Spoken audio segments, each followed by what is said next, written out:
لله نحمده ونستعينه ونستغفره ونعوذ بالله من شرور أنفسنا ومن سيئات أعمالنا من يهده الله فلا مضل له ومن يضلل فلا هادي له وأشهد أن لا إله إلا الله وحده لا شريك له وأشهد أن محمدا عبده ورسوله أما بعد قال الله تعالى في مواطن آخر فيهن قاصرات الطرف لم يطمثهن إنس قبلكم ولا جان فبأي آلاء ربكما تكذبان.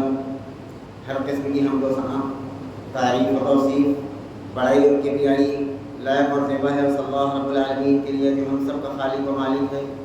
درود و سلام کے بیش بہا نذرانے ذات مقدسہ و مطہرہ پر جو ہم سب کے بیچ رشد و ہدایت بنا کر کے بھیجے گئے، جن کا نام نامی اسم گرامی احمد مصطفیٰ محمد مصطفیٰ صلی اللہ علیہ وسلم. میرے بھائی اور بزرگوں اور پردہ نشین ماں اور بہنوں، اب سب یہ جانتے ہیں کہ پچھلے 2-3 جمعے سے جو میرے خطبے کا موضوع ہے وہ جنت کا تذکرہ ہے، اور آج بھی انشاءاللہ اس میں کچھ باتیں آپ کے سامنے عرض کروں گا. یہ بہت بڑا فلسفہ ہے جس کو 2-3 خطبوں میں نہیں بیان کیا جا سکتا، لیکن بہرحال میں کوشش کروں گا کہ اس موضوع کو کمپلیٹ کروں مختصر انداز میں ان باتوں کو آپ کے سامنے رکھ کر. جیسا کہ پچھلے جمعہ کو جو لوگ تھے وہ جانتے ہیں کہ میں نے یہاں سے ختم کیا تھا کہ جنت کے اندر جنتیوں کی جو بیویاں ہوں گی، جنہیں حور عین بھی کہا جاتا ہے، بڑی آنکھوں والی بیویاں. دنیا کے اندر آدمی بڑی آنکھوں والی عورتوں کو اکثر پسند کرتا ہے. اللہ نے اس کے دل کی ترجمانی کی ہے قرآن حکیم کے اندر بار بار، حور عین کامثال اللؤلؤ المکنون، کہ وہ بڑی آنکھوں والی حوریں اور وہ ایک چھپے ہوئے موتی کی طرح ہونے کی جو قیامت جو جنت کے اندر نمودار کر دی جائے گی. اور جو آیت کریمہ سورہ رحمان کی میں نے پڑھی ہے خطبہ مسنون کے بعد، اللہ رب العالمین نے اس میں بھی اسی کا تذکرہ کیا اور فرمایا کہ فیہن قاصرات الطرف لم یطمثہن انس قبلہم ولا جان. ایسی بیویاں جنت کے اندر ہوگی کہ جو نیچی نگاہیں رکھنے والی، اور ان کو اس سے پہلے کسی انسان نے اور کسی جنات نے چھوا نہیں ہوگا. اللہ تعالیٰ نے ایسی بیویاں تیار کر رکھی ہیں. اب دنیا کے اندر جو انسان کی بیویاں ہیں، ان کا کیا حال ہوگا جب یہ تذکرہ ہوتا ہے؟ تو عورتوں کے ذہنوں میں یہ سوال اٹھتا ہے پھر ہم لوگوں کا کیا ہوگا. اور حضرت معاذ بن جبل رضی اللہ تعالیٰ عنہ روایت کرتے ہیں کہ رسول اللہ صلی اللہ علیہ وسلم نے صحیح مسلم کی روایت ہے فرمایا کہ وہ جنت کی بیویاں ایسی ہوں گی کہ اگر وہ آسمان سے جھانک لے تو اللہ کے حبیب فرماتے ہیں اللہ کی قسم کھا کہ اگر وہ آسمان سے جھانک لے، ذات کی قسم جس کے فوالذی بیدہ نفسی، جس اس ذات کی قسم جس کے ہاتھ میں میری جان ہے، زمین و آسمان تمام کو روشن کر دے گی. اگر وہ جنت کی ایک بیوی آسمان سے جھانک لے تو اس کے چہرے کی رونق اور حسن و جمال اور چمک کی وجہ سے اللہ کے حبیب اللہ کی قسم کھا کر فرماتے ہیں کہ پوری دنیا کا چپا چپا روشن ہو جائے گا، زمین آسمان کا چپا چپا روشن ہو جائے گا. ہر زمین اور چاند و سورج کی روشنی پر غالب آ جائے گی، اس کی روشنی پوری دنیا کو روشن کر دے گا. اگر اس کا جو دوپٹہ ہوگا اتنی قیمت کا ہوگا کہ اگر اس دوپٹے، اللہ کے رسول صلی اللہ علیہ وسلم فرماتے ہیں کہ وہ دوپٹہ جو دنیا اور دنیا میں جو کچھ ہے اس زمین پر سب کچھ ملا کر کے اس کے ایک دوپٹے کی قیمت نہیں ہو سکتی. یہ صحیح مسلم کی روایت ہے. اور اب ایک روایت حضرت ابو ہریرہ رضی اللہ تعالیٰ عنہ سے ہے، فرماتے ہیں کہ اللہ رب العالمین نے، اللہ کے حبیب صلی اللہ علیہ وسلم فرماتے ہیں کہ جنت کے 8 دروازے ہوں گے. جہنم کے دروازے کتنے ہیں؟ 7. اور جنت کے دروازے 8 ہیں. اور سب دروازوں پر لکھا ہوگا، کیا لکھا ہوگا؟ کسی پر یہ لکھا ہوگا باب الصلاۃ، نماز والا دروازہ، باب الزکات، زکات والا دروازہ، باب الریان، روزے والا دروازہ. اسی طریقے سے باب الزکات ہوگا، اسی طریقے سے باب الجہاد ہوگا. سب دروازوں پر الگ الگ صفات لکھے ہیں اور ہر دروازے سے کسی نہ کسی جنتی کو پکارا جا رہا ہو. کوئی جہاد کرنے والا اسے جہاد کے دروازے سے پکارا جائے گا. کوئی نماز کا پابند ہے اور موت تک کے لیے اس نے نماز کی پابندی اختیار کی, اسے باب الصلاۃ سے پکارا جائے گا. اور اسی طریقے سے کوئی زکوٰۃ کا پورا نام توڑ کر ہمیشہ ادا کرتا رہا تو اسے باب الزکوٰۃ سے پکارا جائے گا. باب کہتے ہیں عربی زبان میں دروازے. تو فرمایا کہ ابو بکر صدیق رضی اللہ تعالیٰ عنہ, جن کے بارے میں اہل سنت والجماعت کا عقیدہ ہے کہ نبیوں کے بعد سب سے افضل مقام رکھنے والی ہستی سیدنا ابو بکر صدیق رضی اللہ تعالیٰ عنہ. حالانکہ اس میں اختلاف ہے, پوری طرح اس پر اجماع نہیں ہے, لیکن اکثر اہل سنت والجماعت کا عقیدہ یہی ہے کہ نبیوں کے بعد کائنات میں سب سے افضل جو ہے مرتبہ مقام و مرتبہ سیدنا ابو بکر صدیق رضی اللہ تعالیٰ.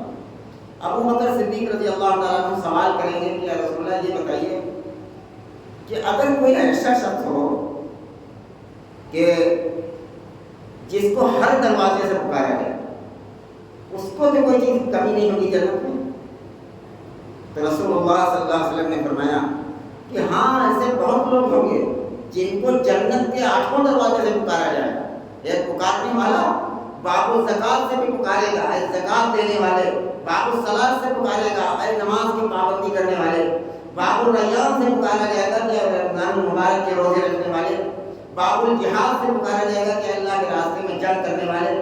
اور اسی طریقے سے جو ہے باب الجہاد اور باب الریان اور تمام دروازے سے کوئی نہ کوئی پکارے گا. لیکن کچھ لوگ ایسے ہوں گے جن کو جنت کے ہر دروازے سے پکارا جائے گا.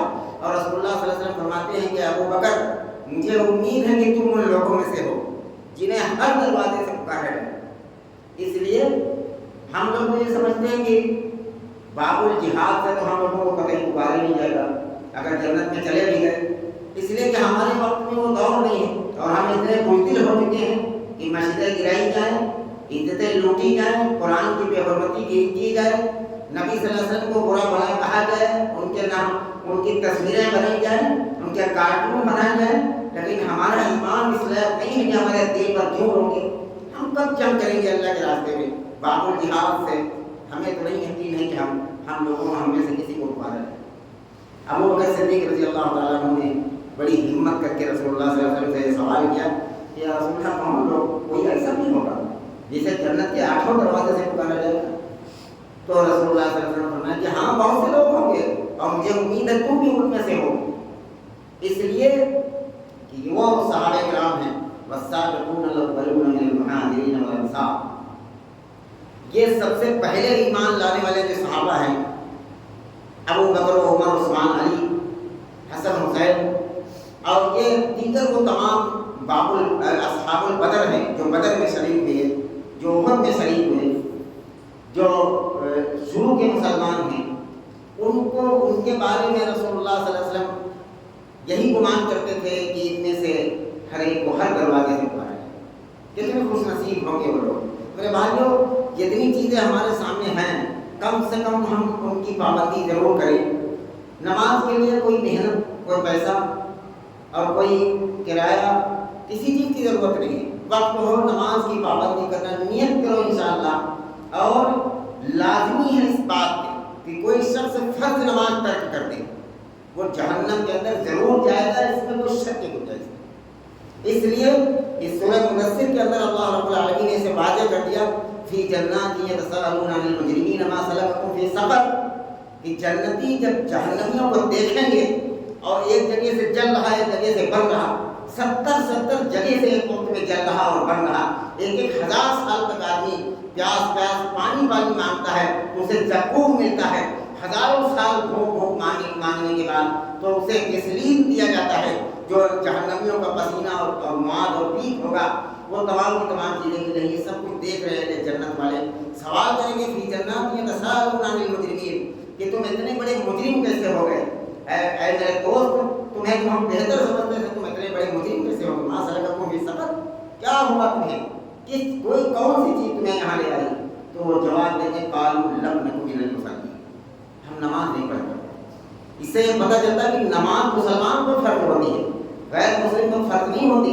وہ مسلمان ہوں گے جو جہنم میں جل رہے ہوں گے، جن کو جنتی دیکھیں گے.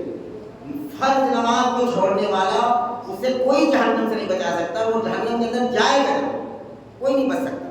اس لیے میرے بھائی اور بزرگوں، نماز کی پابندی کرو، نماز کی پابندی کرو، اس لیے کہ اس کے بغیر کوئی شخص جنت کے اندر نہیں جا سکتا. پچھلے خطبے میں نے وہ حدیث بیان کی تھی، آپ کو یاد ہوگا کہ رسول اللہ صلی اللہ علیہ وسلم نے فرمایا کہ دنیا کے اندر اگر کوئی کسی شخص نے 2 کام نہیں کیے ہیں تو وہ جنت کے اندر جائے گا. نمبر 1 پر اللہ کے ساتھ شرک نہ کرنا، کیسی بھی پریشانی آئے یقین اس بات کا رکھنا کہ نفع نقصان کا مالک تنہا اللہ.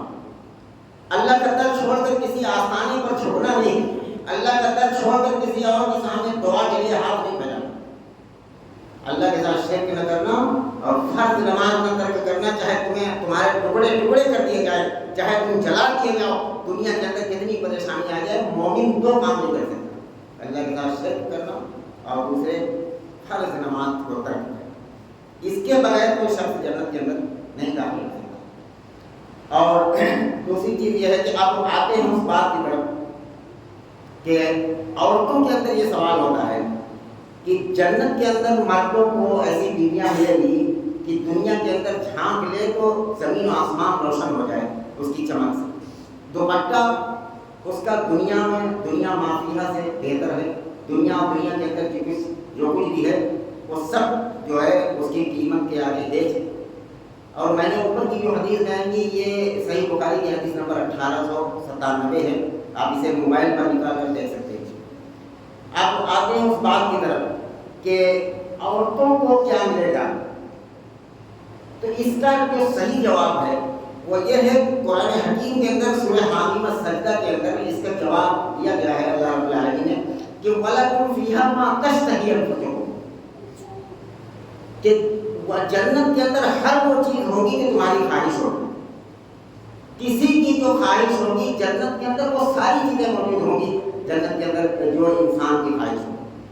اب اس کے بارے میں کوئی اپنی طرف سے تبصرہ کرنے کی کوئی گنجائش نہیں ہے. قرآن و سنت کے اندر کوئی طرح اسے تو من گھڑت موضوع روایتیں بعض لوگوں نے بیان کی ہے کہ جنت کے اندر جو ہے دنیا کی جو بیویاں ہوں گی ان کا حسن و جمال بڑھا دیا جائے گا اور وہ جیسے ہوں گے رضائی کا املا اور جو ہے جنت کی حوریں ہوں گی رضائی کا بھیگا. اس طریقے کی مثالیں دے کے لوگوں نے سمجھایا، لیکن یہ کوئی صحیح روایت نہیں. بس اس آیت کریمہ کے اندر اس کا جواب ہے کہ اللہ تعالیٰ ہر وہ چیز عطا فرمائے گا جو انسان کی خواہش ہو. اس میں بہت سی چیزیں آپ کے سامنے بیان کی جا سکتی ہیں کہ بہت ساری ایسی عورتیں ہیں جن کے مرد کافر رہے یا مشرک رہے، ان کو بھی جنت کے اندر نہیں جانا، لیکن وہ عورت نیکبخت ہے جنت کے اندر پہنچ گئی، اس کا کون سا مرد ملے گا، یہ سوال ہے. اور دوسری چیز یہ ہے کہ بعض عورتیں ایسی ہیں جن کی شادیاں نہیں ہوئی، بعض مرد بھی ایسے ہیں جن کی شادیاں نہیں ہوئی، بعض ایسے مرد گزرے جو جنتی ہیں لیکن ان کی شادیاں نہیں ہوئی. اللہ تعالیٰ ان کی پسند کا جوڑا دے دے یہ اس کی قدرت سے بعید نہیں ہے، لیکن یہ کوئی دلیل اس پر موجود نہیں. یہ قیاس ہے. قیاس کے ذریعے یہ کہا جا سکتا ہے کہ اللہ تعالیٰ بدل ہر چیز کا عطا فرمائے گا. کوئی نہ کوئی چیز عورتوں کے لیے اللہ رب العالمین نے اس کا انتظام کر رکھا ہے. اگر عورتوں کے اندر یہ خواہش پیدا ہو جائے کہ ایک سے زیادہ اس کا شوہر ہو، ایک سے زیادہ اس کے لیے مرد ہو جنت کے اندر، دنیا کے اندر تو اس کی اجازت نہیں دی اسلام نے. مردوں کے لیے اللہ تعالیٰ نے اجازت دی کہ 4 بیویاں ایک ساتھ کر سکتا، لیکن عورت تو نہیں کر سکتی. لیکن جنت کے اندر اللہ تعالیٰ ہر ایک کی خواہش پوری کرے گا. اگر عورت کے اندر یہ خواہش ہو کہ میرا شوہر ایک سے زائد ہو، کیا ہو سکتا ہے خواہش نہ ہو ایک سے زیادہ کی، تو بہرحال یہ ہے کہ عورتوں کو یہ چاہیے کہ اپنے شوہروں کو اس لائق بنانے کی کوشش کریں کہ وہ جنت کے اندر جائے. اب فرعون کی بیوی، فرعون تو جنت کے اندر نہیں جائے گا، لیکن فرعون کی بیوی حضرت آسیہ جنت کے اندر جائے. حضرت مریم علیہ السلام ان کی شادی ہی نہیں ہوئی، ان کا کوئی شوہر ہی نہیں. حضرت عیسیٰ علیہ السلام کی اماں جنت کے اندر جائیں، ان کا کون شوہر ہوگا؟ یہ بہت سارے سوالات ہیں. اس کا سارے سوال کا ایک ہی جواب ہے وَلَكُمْ فِيهَا مَا تَشْتَهِي أَنفُسُكُمْ وَلَكُمْ فِيهَا مَا تَدَّعُونَ. اللہ تعالیٰ نے اس جنت کا وعدہ کیا ہے اور ہر وہ خواہش اللہ جو انسان کی ہوگی اللہ تعالیٰ اس خواہش کو جنت کے اندر پورا کیسے پورا کرے گا؟ جتنا رسول اللہ صلی اللہ علیہ وسلم نے بیان کیا ہے اتنا بیان کیا جا سکتا ہے، اپنی طرف سے کوئی بات نہیں کی جا سکتی۔ رسول اللہ صلی اللہ علیہ وسلم نے جتنا بیان کیا۔ اچھا اب آتے ہیں اس بات کی طرف، حضرت معاذ بن جبل رضی اللہ تعالیٰ اس حدیث کے راوی ہیں، فرماتے ہیں کہ رسول اللہ صلی اللہ علیہ وسلم نے فرمایا، یہ ترمذی کی صحیح سند کے ساتھ حدیث موجود ہے، فرمایا کہ جنت کے اندر لوگوں کے بدن پر بال نہیں ہوں گے، اور فرمایا کوئی طرح کا آلالہ پن بدن کے اندر بدن پر نہیں ہوگا، پورا بدن ایک دم چکنا ہوگا، کمپلیٹ ہوگا۔ اب اس میں ایک سوال بھی اٹھتا ہے، میں ان روایتوں کا ان آیتوں کا تذکرہ کر رہا ہوں جو انسان، یہ تیسرا یہ جمعہ ہے جو میں اس پر تبصرہ کر رہا ہوں، تو انسان کے ذہن میں جب بات سن کر سوال اٹھتے ہیں میں اس کے جواب دینے کی کوشش کر رہا ہوں۔ اب اس حدیث کے اندر جو بالکل صحیح سند کے ساتھ میں ہے، اس میں یہ ہے کہ جنتیوں کے بدن پر بال نہیں ہوں گے، بالکل چکنا بدن ہوگا، لیکن اس میں ایک سوال ہے کہ کیا سر پر بال نہیں ہوں گے؟ عورت کتنی خوبصورت ہو لیکن اس کا منڈا بنا دیا جائے، اس کی خوبصورتی باقی رہے گی؟ سوال ہی نہیں پیدا ہو سکتا۔ مرد کی خوبصورتی بھی سر کے بالوں سے، جس کے ساتھ کے بال گر جاتے ہیں، ہم جیسے لوگوں کی عمر میں بال کم ہو گئے ہیں، کبھی بھی دیکھ کر افسوس ہوتا ہے، جن کے سر کے بال ختم ہو گئے ہیں ان کی خوبصورتی کم ہو گئی ہے، اور اللہ تعالیٰ جنتیوں کو خوبصورت بنائے۔ اس روایت پر علامہ البانی نے اور بڑے بڑے محدثین نے تبصرہ کیا ہے کہ اس روایت کا مقصد یہ نہیں ہے کہ آدمی کے سر پر بال نہیں ہوں گے، عورت کے بھی جنت کی جو بیویاں ہوں گی ان کے سر پر بھی بال ہوں گے۔ سر کے بال تو انسان کی خوبصورتی، اسی لیے رسول اللہ صلی اللہ علیہ وسلم کبھی منڈا نہیں بنواتے تھے۔ یہ منڈا بنوانا بھی لوگ سمجھتے ہیں کہ بڑے نیکی کا کام ہے، ہرگز نہیں، منڈا بنوانا کوئی نیکی کا کام نہیں۔ رسول اللہ صلی اللہ علیہ وسلم نے پوری عمر میں ایک بار کسی کا کبھی منڈا نہیں بنوایا، وہ بھی حج کے موقع پر جب منڈا بنانا ضروری تھا تو وہاں پر منڈا بنانا تاکہ جو ہے عمرہ اور طواف کرنے کے لیے آپ دیکھتے ہیں کہ اسلام میں ایک سسٹم ہے کہ منڈا بنایا جائے، بال کو حلق کیا جاتا ہے، ان بالوں کو لوگوں نے تبرک کے طور پر بھی رکھا تھا۔ رسول اللہ صلی اللہ علیہ وسلم مسلم کی روایت ہے، اما سلمہ رضی اللہ تعالیٰ عنہ نے ان بالوں کو رکھا، اور کسی کے پیٹ میں درد ہوتا تو ان بالوں کو پانی میں بھگو کر وہ پانی دیتی تو اس پانی سے شفا ملتا، جو صحیح سند کے ساتھ میں موجود ہے۔ اس تبرکات کے ہم قائل ہیں، تبرکات ہم مانتے ہیں، جتنا ثابت ہے۔ ان رسول اللہ صلی اللہ علیہ وسلم کے بال کو پانی میں ڈال کر اور دیتی اما سلمہ رضی اللہ تعالیٰ عنہ، نبی صلی اللہ علیہ وسلم کی بیوی، تو اس سے لوگوں کا پیٹ کا درد کم ہو جاتا، شفا ملتا۔ تو ایک مرتبہ پوری عمر میں رسول اللہ صلی اللہ علیہ وسلم نے منڈا بنوایا ہے، ورنہ آپ صلی اللہ علیہ وسلم نے بال رکھے اور لمبے بال رکھے، لیکن اس طریقے کے بال نہیں ہے کہ سے ہاتھ کا نوجوان رکھتا ہے، پیچھے صاف ہے، اوپر بڑے ہیں، بالکل ہندوؤں کی طرح ایک چوٹیا ٹائپ کی لگتی ہے، یہ طریقہ تو بالکل غلط ہے۔ رسول اللہ صلی اللہ علیہ وسلم نے بال رکھے کام کے لوگ جنہیں پٹے کہا جاتا ہے عام طور پر، اس طریقے کے بال رسول اللہ صلی اللہ علیہ وسلم نے زلفیں رکھی ہیں ہمیشہ پوری عمر، کبھی بھی منڈا نہیں بنایا۔ اس دور کے اندر منڈا بنانا اتنا خراب سمجھا جاتا تھا کہ خوارج کہا جاتا تھا۔ ترمذی کے اندر یہ حدیث موجود ہے کہ منڈا بنانے والوں کو خوارج کہا جاتا تھا۔ ایک مرتبہ رسول اللہ صلی اللہ علیہ وسلم نے منڈا بنایا، منڈا بنانا کوئی نیکی کا کام نہیں، جہاں تک ہو سکے نہ بنائے، اگر کسی کو کوئی دقت ہے بنائے۔ حضرت علی رضی اللہ تعالیٰ عنہ ہمیشہ منڈا رکھتے تھے، لیکن کیا ان کو خوارج تھوڑے کہا جائے گا؟ ان کو کہا کہ رسول اللہ صلی اللہ علیہ وسلم نے کہا کہ اگر بال کے برابر بھی غسل میں سوکھا رہ گیا تو اس کے ذریعے عذاب کیا جائے گا، اس وقت سے میں اللہ کے ڈر کی وجہ سے اپنے سر منڈوا لیتا ہوں۔ تو یہ ان کا تقویٰ تھا۔ حضرت علی رضی اللہ تعالیٰ عنہ، صحابہ کرام میں حضرت علی رضی اللہ تعالیٰ عنہ کی یہ مثال ملتی ہے کہ وہ منڈا بناتے تھے، لیکن رسول اللہ صلی اللہ علیہ وسلم نے کبھی بھی منڈا نہیں بنایا، ہمیشہ سر پر بال رکھے۔ تو رسول اللہ صلی اللہ علیہ وسلم تو یہ اس سے یہ پتہ چلا کہ سر کے بال ہوں گے، اور اسی لیے ہم کہا کرتے ہیں کہ داڑھی رکھ لو دنیا کے اندر، بہت بہتر ہے، ورنہ کہیں اللہ تعالیٰ بدلہ دینے لگے۔ جنت کے اندر سارے تو کلین سے ہوں، لیکن جتنے لوگوں نے داڑھی نہیں رکھا، اللہ کہیں داڑھی جما دے ان کے، تو جنتیوں کی داڑھی نہیں ہوگی، کلین سے بن لو۔ دنیا کے اندر آدمی کو پسند آتا ہے کہ ہمارا چہرہ بالکل صاف و شفاف ہے، جنت کے اندر بھی داڑھی نہیں ہوگی۔ جنت کے اندر نہ داڑھی ہے، نہ نماز ہے، نہ روزہ ہے، نہ زکوٰۃ ہے، کچھ نہیں۔ جنت اللہ کا مہمان خانہ ہے، صرف وہ عیش کرنا۔ ان کی بیویاں تکیہ لگائے مسیحیوں پر بیٹھی ہوں گی۔ اور اسی روایت کے اندر حضرت معاذ بن جبل رضی اللہ تعالیٰ عنہ کی روایت ہے، رسول اللہ صلی اللہ علیہ وسلم فرماتے ہیں کہ جنتیوں کے بدن پر بال نہیں ہوں گے۔ دوسرے یہ ہے کہ ان کی سرمگی آنکھیں ہوں گی، سرمگی آنکھیں. آدمی عام طور پر سرما وغیرہ جب آنکھ میں لگاتا ہے تو یہ انسان کی خوبصورتی، اور اس سے یہ پتہ چلتا ہے کہ آدمی خوشحال ہے، غصے میں نہیں، خوشحال ہے. سرما لگانا اس لیے سرما رسول اللہ صلی اللہ علیہ وسلم لگایا کرتے تھے، سنت سرما لگانا چاہیے جمعے کے دن خاص طور پر. تو کہا سرمگی آنکھیں ہوں گی اور اللہ تعالیٰ انہیں 30 یا 35 سال کی جوانی عطا فرمائے. اب راوی کو اس روایت میں شک ہے، یہ چلتے چلتے میں مسلم شریف کی روایت میں آ گیا ہوں، اوپر ترمذی کی روایت ہے، نیچے اس میں مسلم شریف کے الفاظ ہیں. فرماتے ہیں کہ 30 یا 35 سال کی جوانی ہو اور وہ جوانی ہمیشہ رہے. اللہ کے حبیب فرماتے ہیں کہ جنت کے اندر کبھی بھی کسی چیز کا دکھ نہیں ہوگا.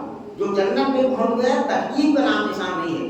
دنیا جیسی جنت نہیں ہے کہ آج پتہ نہیں اوس میں لیٹ کے سردی زکام ہو گیا، پتہ چلا سر میں درد ہو رہی ہے. اب پچھلے سال جو طاقت تھی اب اس سال میں وہ طاقت کم ہو گئی ہے. پچھلے سال جو ہم کام کر لیتے تھے وہ اب تنہا نہیں کر پاتے. روز بروز آدمی کی طاقت گھٹتی چلی جاتی ہے، مردوں کی طاقت گھٹتی ہوئی چلی جاتی ہے، عورتوں کی طاقت گھٹتی ہوئی چلی جاتی ہے. اللہ کے حبیب صلی اللہ علیہ وسلم فرماتے ہیں کہ جنت کے اندر 30 یا 35 سال، راوی کو شک ہے اس لیے دو باتیں انہوں نے بیان کی.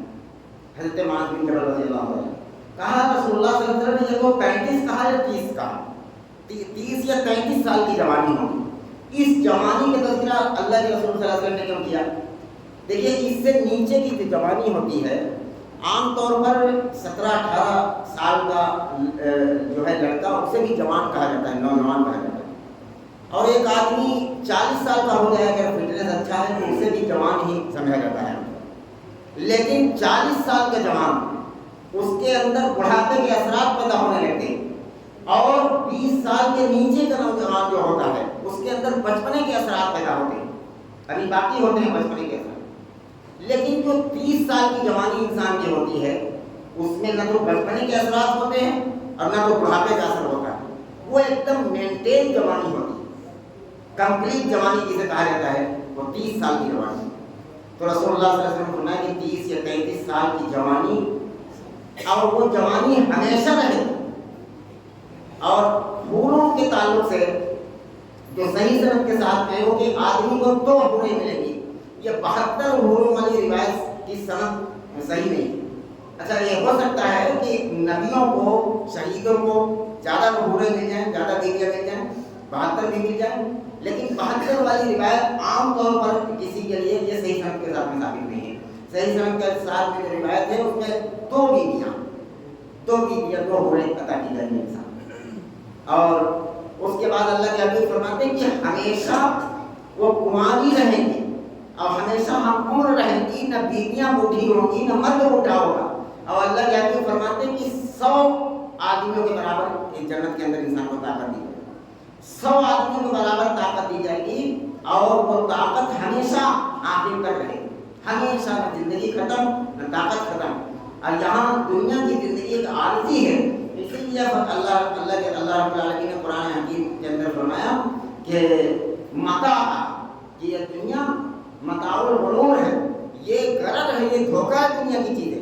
اگر یہ سمجھے کہ آدمی ہم جوان ہیں تو یہ جوانی ہمیشہ نہیں رہنے والی. 1 سال کے بعد آدمی کمزور پڑ جاتا ہے.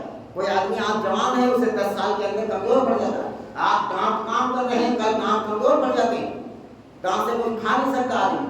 آج کام صحیح کام کر رہے ہیں، کل آدمی کم سن پاتا ہے. آج آنکھ صحیح کام کر رہی، کل آدمی چشمہ لگا کر پڑھنا پڑتا ہے، کبھی کبھی چشمہ بھی نہیں کام کرتا ہے، پھر آدمی اپنے ایک جگہ پر بیٹھ جاتا ہے. تو یہ اس سے یہ پتہ چلا کہ دنیا کی چیزوں کو اللہ رب العالمین نے دھوکہ کہا، اس لیے کہا کہ اس کے بھروسہ نہ کرو، جنت کی اصل زندگی ہے.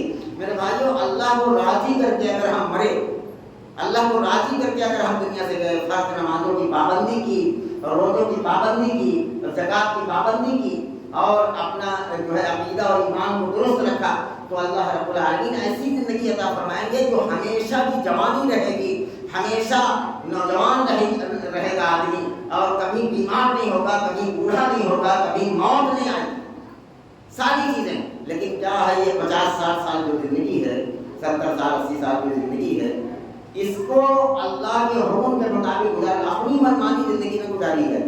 رب چاہی زندگی گزاری جائے تو اللہ تعالیٰ قیامت کے بعد انسان کو من چاہی زندگی دے گا. وہ اکثر میں پچھلے خطبے میں بیان کر چکا ہوں کہ جنت کا اللہ رب العالمین دل سے کنیکشن جوڑ دے گا، جو دل میں آئے گا وہ. ایک روایت میں یہاں تک کی ہے کہ بلکہ قرآن حکیم کی آیت ہے قطوفها دانیہ، ان کی مسحریوں پر پھلوں کی ٹہنی جھک رہی ہوں گی. اگر لیٹے لیٹے دل میں خیال آیا کہ یہ پھل کھانا ہے تو وہ ٹہنی جھک جائے گی اس کے سامنے. اگر دل میں خیال آیا کہ اس کا چھلکا اترا ہوتا تو اس کا چھلکا ایٹومیٹک اترتا پڑ جاتا ہے. کیلا سامنے آ جائے اب چھلکا لگا ہے، مشکل ہے، اب اس کا چھلکا اتارا جائے. اللہ تعالیٰ فرماتے ہیں کہ پھل آئے گا، لیکن اگر اس میں دل میں خیال آیا کہ اس کا چھلکا اتر جائے، چھلکا اتر جائے. جنت وہ چیز ہے جس کی مثال دنیا کے اندر بیان کی. اور بہت کچھ ہونے کے بعد اللہ کے حبیب صلی اللہ علیہ وسلم فرماتے ہیں کہ جس مقام میں آدمی رہ رہا ہوگا اس کا کچن جانتے کیسا ہوگا. مسلم شریف کی روایت ہے کچن، حالانکہ حدیث میں الفاظ باغ کا ہے، باغ. تو ایسے باغ ہر جنتی کو ملیں گے، اس کو کچن کہہ لیجیے. اس میں ایسے برتن ہوں گے، کچن میں اس لیے کہہ رہا ہوں کہ برتن عام طور پر کچن میں ہوں گے. کچن میں حدیث کے اندر نہیں ہے، کچن میں سمجھانے کے لیے بول رہا ہوں. اللہ کے حبیب صلی اللہ علیہ وسلم فرماتے ہیں کہ دو باغ ایسے ہوں گے کہ جن میں ایک میں صرف چاندی کے برتن ہوں گے.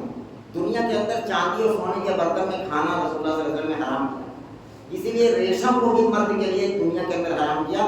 لیکن اللہ کے حبیب صلی اللہ علیہ وسلم فرماتے ہیں کہ مرد عورتیں ریشم کے لباس پہنے ہوں گے جنت کے اندر، اور ریشمی گدے ان کے نیچے لگے ہوں گے. اور ایک باغ ہوگا، اسے کچن کہہ لیجیے، جس میں سارے چاندی کے برتن ہوں گے. اور ایک باغ ہوگا جس میں سارے سونے کے برتن ہوں گے. اور ایسے باغ میں وہ ان کی بیویاں رہیں گی. یہ دنیا کی جو بیویاں ہیں اگر یہ نیک بخت ہوئی تو اپنے شوہروں کے ساتھ ہوں گی، اور جو جنت میں حوریں ملے گی ان کی ملکہ بنا دے گا اللہ تعالیٰ، اور ان کو جو ہے فضیلت عطا فرمائے گا. لیکن اگر نیک رہی تو، اور نیک بنانے میں کبھی مرد کا ہاتھ عورت کو نیک بنانے میں ہوتا ہے، کبھی عورت کا ہاتھ بھی مرد کو نیک بنانے میں ہوتا ہے. اگر 1000 لوگ جا کر دروازے سمجھائیں کہ بھائی نماز پڑھا کرو، نماز کی پابندیاں اختیار کرو، لیکن آدمی سنتا نہیں ہے. لیکن کہیں بیگم صاحبہ کو جا کر پوری تیاری کر لے کہ فجر کے ٹائم جگانا، اٹھو نماز کا وقت ہو گیا. بیگم صاحبہ کی بات آدمی نہیں ٹال پاتا، پھر وہ بستر چھوڑ کر آنا ہے اسے مسجد.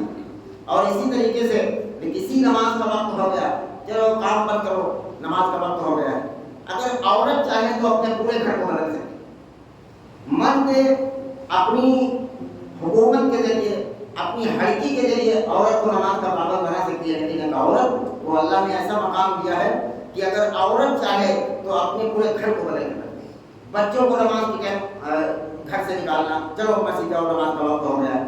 اگر عورت چاہے تو نیک بنا دے اپنے گھر والوں کو، اس کے ساتھ میں اس کا شوہر بھی جنت میں ہوگا اور اس کے بچے بھی جنت میں دیکھنے کو ملیں گے. لیکن اگر عورت چاہے تو پورے گھر کو بگاڑ کر بھی رکھ سکتی ہے. عورت چاہے تو فتنے پیدا کرتے ہیں، عورت چاہے تو مرد اس کے ایسے شوق اور ایسی فرمائشیں جس کی وجہ سے مرد حرام کام کرنے پر مجبور ہو جائے، حلال روزی کرنے پر مجبور ہو جائے. ایک چھوٹی سی ایک بات کر اپنی بات کو ختم ہو رہا ہوں، وقت ہو رہا ہے.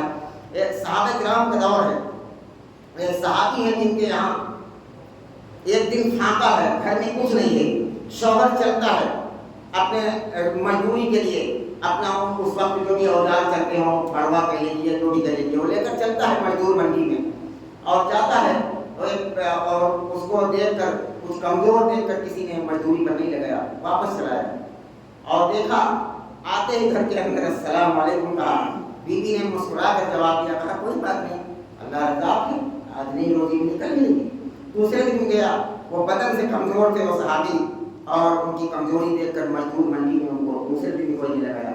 تیسرے دن جب نکلنے لگے تو ان کی بیوی نے کہا کہ اے فلاں، سنتے ہو اس بات کو، آج بھی جا رہے ہو روزی کمانے کے لیے، ایک بات یاد رکھنا، حلال روزی ملے گی تو ہمارے لیے لانا، ورنہ حرام لقمہ، میرے نبی نے فرمایا کہ حرام لقمہ جہنم کے اندر لے جائے گا. ایسی بیویاں جس گھر کے اندر ہوگی، شوہر ہمالیہ پہاڑ سے ٹکرانے کے لیے تیار رہے گا. عورتیں حوصلہ دیتی ہیں اپنے شوہر کو. عورتیں جب حوصلے دیتی ہیں تو مرد ہمالیہ پہاڑ سے ٹکرانے کے لیے تیار رہتا ہے. عورت ایسی ہونی چاہیے کہ جب مرد کو مایوس دیکھے تو حوصلہ دے دے. اسی لیے اللہ کے حبیب صلی اللہ علیہ وسلم فرماتے ہیں کہ عورت پر مرد کا حق یہ ہے کہ جب گھر سے نکلنے لگے تو آخری دروازے تک اسے چھوڑنے کے لیے آئے اور سلام کر کے واپس ہو. مرد کا بیوی پر حق یہ ہے کہ گھر پر جب آئے تو باہر کی ساری ٹینشن گھر کے باہر چھوڑ دے اور گھر کے اندر ہنستا ہوا مسکراتا ہوا داخل ہو. اور حضرت انس بن مالک رضی اللہ عنہ کی روایت ہے کہ سلام کرتا ہوا مرد گھر کے اندر داخل ہوگا اس گھر کے اندر برکتیں آئیں گی. برکت کے لیے نہ جانے کتنے آدمی تعبیر و گھنٹے بنوا لیتا ہے, کہاں کہاں کی دھنی اور زبان سناتا ہے, لیکن رسول اللہ صلی اللہ علیہ وسلم فرماتے ہیں کہ گھر کے اندر داخل ہو تو سلام کرتے ہوئے داخل ہو, اس کی وجہ سے گھر کے اندر برکتیں آئیں گی. یہ جنت کے معاملات تھے کچھ جو میں نے آپ کے سامنے تذکرہ کیا.